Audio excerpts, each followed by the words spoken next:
नमस्ते बच्चों। एसएसएलसी तृतीय भाषा हिंदी 2020 से 2021 साल का पाठ है 4 अभिनव मनुष्य। कविता का षष्ठ पे 2 है। कविता 2 अभिनव मनुष्य। इस कविता के रचयिता हैं कवि रामधारी सिंह दिनकर जी। बच्चों, मेरा नाम अप्पामणि NN, विद्या ज्योति प्रौढ़शाला बेंगलुरु।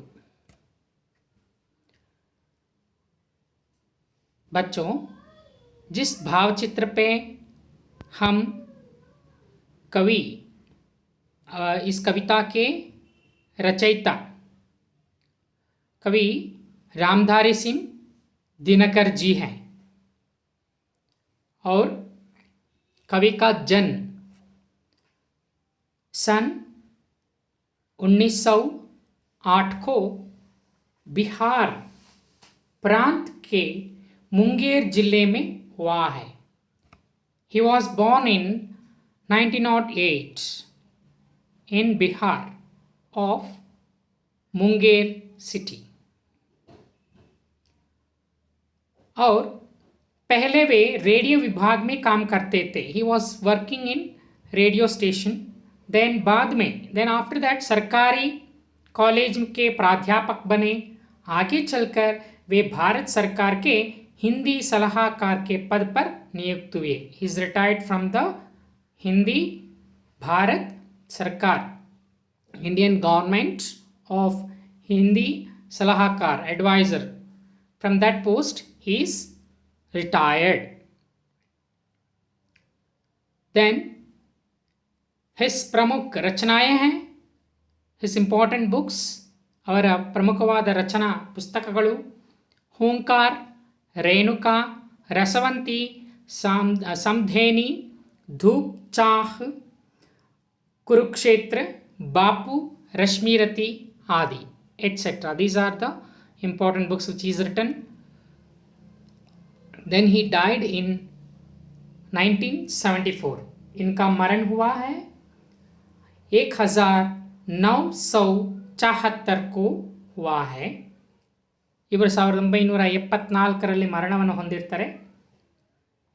कवि की हर रचना में हृदय को प्रभावित और उत्साहित करने की पूर्ण शक्ति है। इनकी भाषा सजीव और विषय के अनुकूल है। अभिनव मनुष्य पद्य भाग को कुरुक्षेत्र के षष्ठ सर्ग से लिया गया है। ಅಭಿನವ್ ಮನುಷ್ಯ ಈ ಒಂದು ಪದ್ಯ ಭಾಗವನ್ನು ಅವರು ಬರೆದಿರತಕ್ಕಂತಹ ಕುರುಕ್ಷೇತ್ರ ಎನ್ನುವಂಥ ಪುಸ್ತಕದಿಂದ ಆರಿಸಿಕೊಳ್ಳಲಾಗಿದೆ. This extract is taken, this poem that is Abhinav Manushya poem is taken from the book which is written Kurukshetra. The examples are there. Renuka, book which is written Rashmirathi. This is an example of those books which is written. Ramdhari Singh Dinkar ji का रचयिता पुस्तक प्रमुख रचनाएं हैं जिसमें एक ए और 2 रेणुका और रश्मिरथी उदाहरण के लिए। बच्चों, अभी पद्य का गायन शुरुआत करें। आप ही एक बार ट्राई कर दो, जिसके बाद में आज की दुनिया विचित्र नवीन, प्रकृति पर सर्वत्र है, विजयी पुरुष आसीन है, बंधे नर के करों में वारी, विद्युत भाप हुक्म पर चढ़ता उतरता है, पवन का ताप है, नहीं बाकी कहीं व्यवधान, लांग सकता नर सरित गिरि सिंधु एक समान, यह मनुज जिसका गगन में जा रहा है यान, यह मनुज जिसका गगन में जा रहा है यान, कांपते जिसके करों को देख कर परमाणु, यह मनुज जो सृष्टि का श्रृंगार, ज्ञान का विज्ञान का आलोक का आगार। यह मनुज जो सृष्टि का श्रृंगार, ज्ञान का विज्ञान का आलोक का आगार। व्योम से पाताल तक सब कुछ इसे है ज्ञेय, व्योम से पाताल तक सब कुछ इसे है ज्ञेय। पर ना यह परिचय मनुज का, यह ना उसका श्रेय, श्रेय उसका बुद्धि पर चैतन्य उर की जीत। श्रेय मानव की असीमित मानवों से प्रीत, श्रेय उसका बुद्धि पर चैतन्य उर की जीत। श्रेय मानव की असीमित मानवों से प्रीत। एक नर से दूसरे के बीच का व्यवधान तोड़ दे जो बस वही ज्ञानी वही विद्वान, और मानव भी वही तोड़ दे जो बस वही ज्ञानी वही विद्वान, और मानव भी वही, और मानव भी वही। बच्चों, अभी अभिनव मनुष्य का गायन हो गया है। पाठ पद्य का प्रवेश करें। इस कविता के द्वारा बच्चे स्नेह, मानवीयता, भाईचारा आदि का महत्व समझ सकते हैं। इस ಕವಿತಾ के द्वारा ಅಂದರೆ ಈ ಕವಿತೆಯ ಮುಖಾಂತರ ಮಕ್ಕಳು ನೀವು ಏನು ಕಲಿತೀರಾ ಅಂತ ಹೇಳಿದ್ರೆ, ಅಂದರೆ ಈ ಪೋಯಮಲ್ಲಿ ನಿಮಗೆ ಕವಿ ಏನು ಮುಖ್ಯವಾಗಿ ಹೇಳ್ಕೊಡ್ತಿದ್ದಾರೆ ಅಂತ ಹೇಳಿದ್ರೆ, ಮಾನವೀಯತಾ ಮತ್ತು ಸ್ನೇಹ ಭಾವನೆ, ಭಾಯಿಚಾರ, ಬ್ರದರ್ಹುಡ್ ಇಂತಹ ಒಂದು ಭಾವನೆಗಳ ಮಹತ್ವವನ್ನು ನಿಮಗೆ ಈ ಪದ್ಯದ ಮುಖಾಂತರ ತಿಳಿಸ್ಕೊಡ್ಲಿಕ್ಕಿದ್ದಾರೆ। बच्चों, इस कविता में रामधारी कवि रामधारी सिंह दिनकर जी ने कहते हैं कि स्नेह, मानवीयता, भाईचारे का भाव जगाने का समझ सकते हैं आदि इस भाईचारे या मानवीयता स्नेह भाव का महत्व समझाने का सीख सकती हैं। Means you are going to learn all these three of importance also. Ramdhari Singh Dinkar ji प्रस्तुत कविता अभिनव मनुष्य द्वारा स्नेह, मानवीयता, भाईचारा आदि का महत्व समझ सकते हैं। Let we go for the first paragraph, that is आज की दुनिया विचित्र नवीन। आज की दुनिया, दुनिया means world, is it not? Okay, दुनिया means वर्ल्ड है, ಪ್ರಪಂಚ ಅಲ್ವಾ? ದುನಿಯಾ ಅಂದರೆ ಪ್ರಪಂಚ. ವಿಚಿತ್ರ ನವೀನ್, ಡಿಫ್ರೆಂಟ್ ಆ್ಯಂಡ್ ನ್ಯೂ, ಹೊಸದು ಮತ್ತು ವಿಚಿತ್ರವಾದದ್ದು ಈ ಒಂದು ಪ್ರಪಂಚ, ಈಗಿನ ಪ್ರಪಂಚ ಅಲ್ವಾ? ಏನು ವಿಚಿತ್ರ ಪ್ರಪಂಚಪ್ಪ ಇದು ಅಂತ ಹೇಳಿ ನಮ್ಮ ದೊಡ್ಡವರು ಹೇಳ್ತಾ ಇರ್ತಾರೆ ಅಲ್ವಾ? ಯಾಕಂದರೆ ಮಕ್ಕಳು ಈಗಿನ ಒಂದು ಪ್ರಪಂಚದಲ್ಲಿ ವಿಚಿತ್ರವಾಗಿ ಮಾಡ್ತಾ ಇರೋದು ಮತ್ತು ನಡ್ಕೊಳ್ಳೋ ರೀತಿಯನ್ನು ನೋಡಿ ಜನರು ಹೇಳೋದು सामान्यವಾಗಿ। ಹಾಗೆ ಇಲ್ಲಿ ನಮ್ಮ रामधारी सिंह दिनकर जी भी ऐसा कहते हैं कि आज की दुनिया विचित्र नवीन है, प्रकृति पर सर्वत्र है विजयी पुरुष आसीन। प्रकृति मीन्स नेचर, नैसर्गिक अल्वा? प्रकृति, प्रकृति पर क्या है? हर प्रकृति में, that means सर्वत्र, ಯೂನಿವರ್ಸಲಿ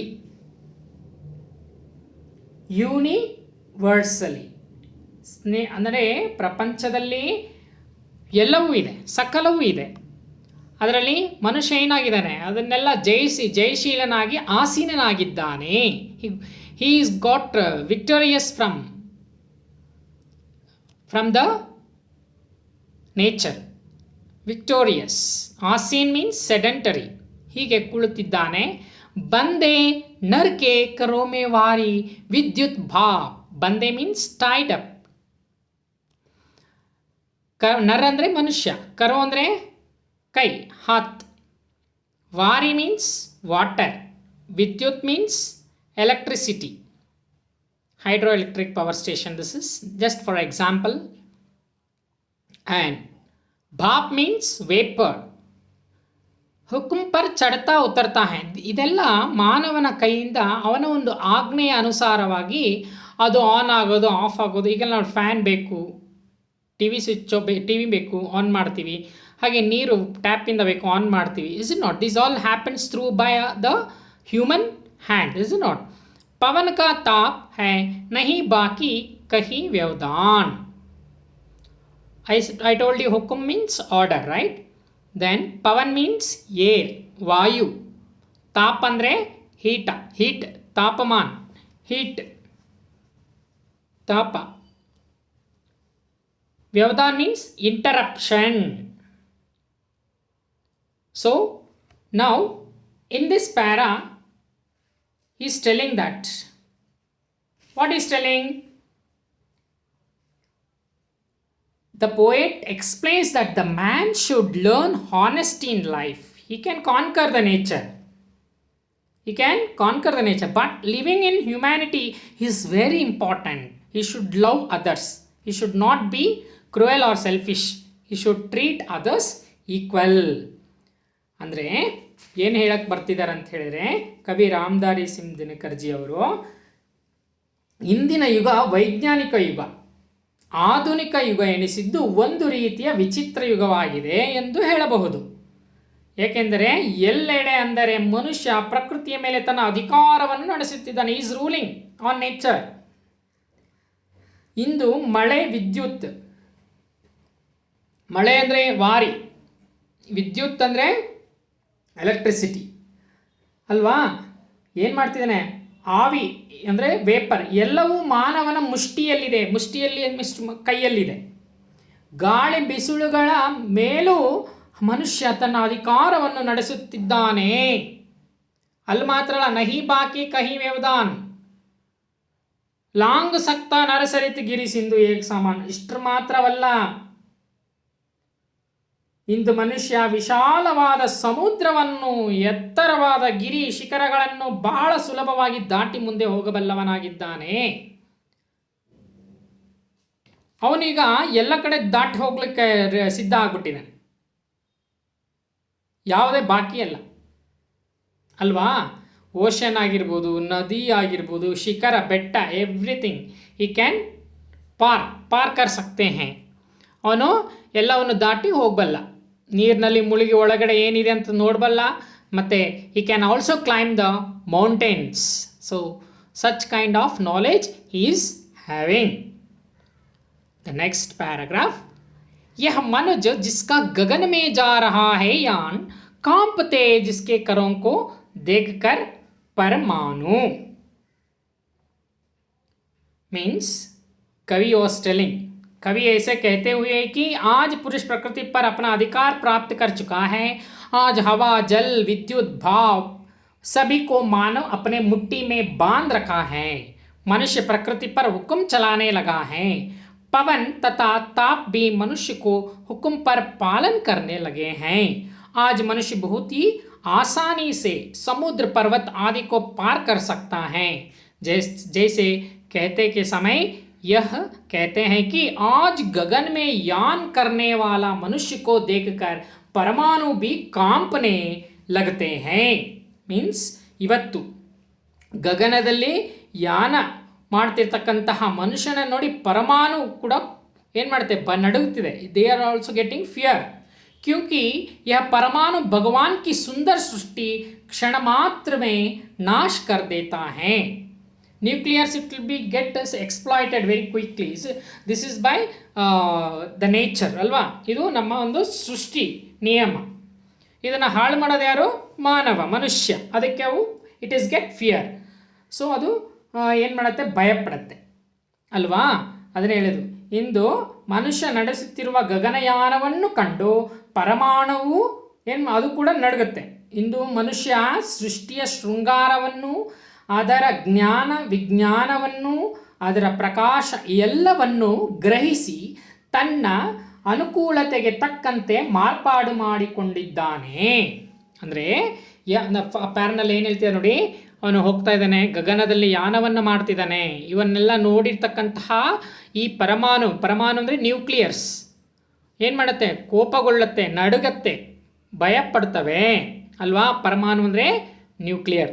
ಹಾಗೆ here in this second thing is telling, ಅವನು ಏನು ಮಾಡ್ತಿದ್ದಾನೆ ಅಂತ ಹೇಳಿದ್ರೆ, is telling that now it is a scientific age and modern age, it is strange periods also. He has control over the nature like rain, electricity that we also said right in first paragraph. Even he wants to rule air, sun rays also. Now he can easily climb huge mountains and he can cross big oceans. He has all information about land, ocean, space and many things. But now he started to move in the sky also with the help of aeroplanes. All seeing this, the nuclears also get very tensed, feared. Okay, जैसे हम दूसरा षष्ठ है, दूसरा that is next paragraph. यह मनुज जो सृष्टि का श्रृंगार है. यह मनुज क्या है, सृष्टि का श्रृंगार है. He is the beautiful. Srishti means what, हाँ सृष्टि ಅಂದರೆ ಏನು, ಧ್ವನಿ ಅಲ್ವಾ, ವರ್ಲ್ಡ್. ಈ ಸೃಷ್ಟಿಯ ಶೃಂಗಾರ ಅಂದರೆ ಈ ಪ್ರಪಂಚದ ಬ್ಯೂಟಿ ಯಾರು, ಮನುಷ್ಯ, ಮಾನವ್. ಯಾವುದರಲ್ಲಿ, ಜ್ಞಾನ ಕಾ. ಜ್ಞಾನ ಕಾ, ಜ್ಞಾನ ಮೀನ್ಸ್ ವಾಟ್, ಸೈನ್ಸ್. ಜ್ಞಾನ ಕಾ ವಿಜ್ಞಾನ ಮೀನ್ಸ್ ಸೈನ್ಸ್, ಜ್ಞಾನ ಮೀನ್ಸ್ ನಾಲೆಜ್. ज्ञान का, विज्ञान का, that is for a science. और आलोक का आगार. आलोक, व्हाट यू मीन बाय आलोक, एनलाइटनमेंट का आगार. आगार ಅಂದ್ರೆ ಡಿಪಾಟ್, इट्स अ डिपॉट. आगार मीन्स डिपॉट. व्योम से पाताल तक. व्योम मीन्स स्काई. ಪಾತಾಳ ಕೇಳ್ತೀವಿ ನಾವು, ಅಥಳ ವಿತಲ ಸುತಲ ಪಾತಾಳ ಲೋಕಗಳು ಅಲ್ವಾ. ಅಥಲ ವಿತಲ ಸುತಲ ಪಾತಾಳ, 4 ಲೋಕ. ಪಾತಾಳ ಅನ್ನೋದು ಭೂಮಿ ಕೆಳಗಡೆ ಅಲ್ವಾ. ತಕ್ ಅಂದರೆ ಆಕಾಶದಿಂದ ಭೂಮಿ ಒಳಗೆ ತನಕನೂ ಮನುಷ್ಯನಿಗೆ ಎಲ್ಲನೂ ಗೊತ್ತಿದೆ ಅಂತ. ತಕ್ ಸಬ್ ಕುಚ್ ಇಸೆ ಹೈ ಜ್ಞೇಯ. ಜ್ಞೇಯ ಮೀನ್ಸ್ ನೋವೆಬಲ್, ಗೊತ್ತಿದೆ. ಪರ್ ನಾಯ ಪರಿಚಯ ಮನುಜಕ. ಆದರೆ ಇದು ಮನುಷ್ಯನಲ್ಲಿ ಇಲ್ವಲ್ಲ ಪರಿಚಯ. ನಾಯ ಪರಿಚಯ ಮನುಜಕ, ಇದನ್ನೆಲ್ಲ ಗೊತ್ತಿರೋ ಮನುಷ್ಯನಿಗೆ ಮನುಷ್ಯನ ವ್ಯಾಲ್ಯೂನೇ ಗೊತ್ತಿಲ್ಲ. He doesn't know the value of the human being. ಯಹನಾ ಉಸ್ಕಾ ಶ್ರೇಯ. ಅಂದರೆ इज टेलिंग दैट कवि मनुष्य समझते हैं कि कहते हैं कि यह मनुष्य प्रकृति सृष्टि का श्रृंगार है. यह ज्ञान का, विज्ञान का, आलोक का आगार है जो सब कुछ कह जाता है. आकाश पाताल के बारे में इन्हें सब कुछ पता है. इतना सब जानने वाले मनुष्य अपने साथ में रहने वाले मनुष्य के बारे में कुछ नहीं जाना पा रहा है. इससे किस तरह श्रेय होगा. मीन्स ಅಂದರೆ ಏನು ಹೇಳ್ತಾರೆ ಅಂತ ಹೇಳಿದ್ರೆ, ಇವನು ಸೃಷ್ಟಿಯ ಶೃಂಗಾರ ಹೌದಲ್ವಾ. ಹಾಗಿದ ಮೇಲೆ ಅದನ್ನ ಎಲ್ಲವನ್ನೂ ಗೊತ್ತಿರೋನು, ಜ್ಞಾನವನ್ನು, ಅದರ ಪ್ರಕಾಶ ಮತ್ತು ಇವೆಲ್ಲ ಕೂಡ ಅವನು ಗ್ರಹಿಸ್ಕೊಂಡಿರ್ತಾನೆ. ಶಿಖರ ಹತ್ತೋದೆಲ್ಲ ಕೂಡ ಗ್ರಹಿಸ್ಕೊಂಡಿದ್ದಾನೆ. ಬಟ್ ಆದರೆ ಜ್ಞಾನ, ವಿಜ್ಞಾನ ಎಲ್ಲವನ್ನು ಕೂಡ ಗೊತ್ತಿದ್ದಾನೆ. ಅವನು ಗೊತ್ತಿದೆ, ಗ್ರಹಿಸಿ ತನ್ನ ಅನುಕೂಲತೆಗೆ ತಕ್ಕಂತೆ ಮಾರ್ಪಾಡು ಮಾಡಿಕೊಳ್ತಿದ್ದಾನೆ. ಆಕಾಶ ಪಾತಾಳಗಳ ಸಂಪೂರ್ಣ ಮಾಹಿತಿ ಅವನಿಗೆ ತಿಳಿದಿದೆ. ಇಷ್ಟೆಲ್ಲ ಸಾಧಿಸಿರುವ ಮನುಷ್ಯ ಮತ್ತೊಬ್ಬ ಮನುಷ್ಯನ ಬಗ್ಗೆ ತಿಳಿದುಕೊಂಡಾಗ ಮಾತ್ರ ಆತ ಮನುಷ್ಯ ಆಗೋದು. ಅವನು ತಿಳಿದುಕೊಂಡಿಲ್ವಲ್ಲ ಅಲ್ವಾ. ಇಷ್ಟೆಲ್ಲ ಗೊತ್ತಿರೋ ಮನುಷ್ಯ ಅದನ್ನು ತಿಳ್ಕೊಬೇಕು. ನೆಕ್ಸ್ಟ್ ಏನು ಹೇಳ್ತಿದ್ದಾರೆ, ನೆಕ್ಸ್ಟ್ ಇಸ್ ಶ್ರೇಯ ಉಸ್ಕಾ ಬುದ್ಧಿ ಪರ ಚೈತನ್ಯವರು ಕೀ ಜೀತ್. ಶ್ರೇಯ ಮೀನ್ಸ್ ಕ್ರೆಡಿಟ್. ಬುದ್ಧಿ ಪರ ಚೈತನ್ಯ ಉರುಕಿ ಜೀತ್. जीत means victory, right? Universal self, चैतन्य, soul, atma, जीत, विन, ओके? एंड श्रेय मानव की असीमित, असीमित मीन्स विदाउट लिमिटेड, सीमित मीन्स सीमित, असीमित विलोम शब्द है। मानवों से प्रीत, मनुष्यर, मानवों मतलब मनुष्यರು, मानवरू, ह्यूमन्स। प्रीत मीन्स अफेक्शन। एक नर से दूसरे के बीच का व्यवधान, ಒಬ್ಬರಿಗೊಬ್ಬರು ಹೊಡೆದಾಟ ಏಕೆ, ಗುದ್ದಾಟ ಏಕೆ, ಒಬ್ಬರಿಗೊಬ್ಬರು ಡಿವಿಷನ್ ಮಾಡ್ಕೊಳ್ಳೋದು, ವ್ಯವಧಾನ ಅಂದರೆ ಡಿವೈಡರ್, ವಿಚ್ಛೇದನ ಆಗುವುದು, ಅದು ಡಿವೈಡ್ ಆಗುವುದು ಅಂತ ಹೇಳ್ತೀವಿ, ಡಿವೈಡರ್, ಭಾಗಗಳಾಗುವುದು। तोड़ दे जो बस वही ज्ञानी वही विद्वान और मानव भी वही। ಅವಾಗ ಅವನು ಮನುಷ್ಯ ಅಂತ ಅನಿಸ್ಕೋತಾನೆ, means but knowledgeable man should know other man also, ನಾನೆಲ್ಲ ಕಲ್ತಿದ್ದೀನಿ ಅನ್ನೋದಲ್ಲ. He should respect others, he should treat others as a human beings, he should extend his friendliness and love to each and every one. This is the ambition of the poet Ramdhari Singh Dinakar. Means जो मनुष्य हृदय से और एक मन को जीवन है, जब मनुष्य अन्य मनुष्य के प्यार को पाता है तभी तो मनुष्य जन्म सार्थक होता है। एक दूसरे मनुष्य के बीच समझना चाहिए, मानव के बीच में जो स्नेह, एक दूसरे के प्रति मानवीयता, एक दूसरे के प्रति भाईचारा निर्माता है, वही सच्चा ज्ञानी है, वही सच्चा विद्वान है, विज्ञानी है, सच्चा विद्वान है, और सच्ची वही है सच्चा मानव भी कहलाने का अधिकार भी होता है। इसके बिना मानव नहीं कहलाता है। इस नीति संदेश को कवि इस कविता का द्वारा प्रस्तुत करते हैं। ಅಂದರೆ ಇಷ್ಟೆಲ್ಲ ಸಾಧಿಸಿರ್ತಕ್ಕಂಥ ಮನುಷ್ಯ ಮತ್ತೊಬ್ಬ ಮನುಷ್ಯನ ಬಗ್ಗೆ ತಿಳಿದುಕೊಂಡಾಗ ಮಾತ್ರ ಆತ ಮನುಷ್ಯನೆನಿಸಿಕೊಳ್ಳಬಲ್ಲ. ಮತ್ತೊಬ್ಬ ಮನುಷ್ಯನ ಬುದ್ಧಿಮತ್ತೆಯನ್ನು, ಆತನ ಚೈತನ್ಯವನ್ನು ಗೌರವಿಸಬೇಕು. ಮತ್ತೊಬ್ಬ ಮನುಷ್ಯನ ಹೃದಯವನ್ನು ಗೆಲ್ಲುವುದು, ಮಾನವನನ್ನು ಪ್ರೀತಿಸುವುದು, ಅವನ್ನು ಗೌರವಿಸುವುದು, ಸ್ನೇಹ ಸಂಬಂಧವನ್ನು ರೂಢಿಸಿಕೊಂಡಾಗ ಮಾತ್ರ ಮನುಷ್ಯ ನಿಜವಾದ ಜ್ಞಾನಿಯಾಗುತ್ತಾನೆ ಅಲ್ವಾ? ಅವಾಗ ತಾನೆ ವಹಿಯೇ ज्ञानी और विज्ञान और विद्वान और मानव भी कहलाने का अधिकार होता है ಅಂತ ಹೇಳ್ತಿದ್ದಾರೆ. ಇದು ऐसे ही कवि का संदेश दिया हुआ है।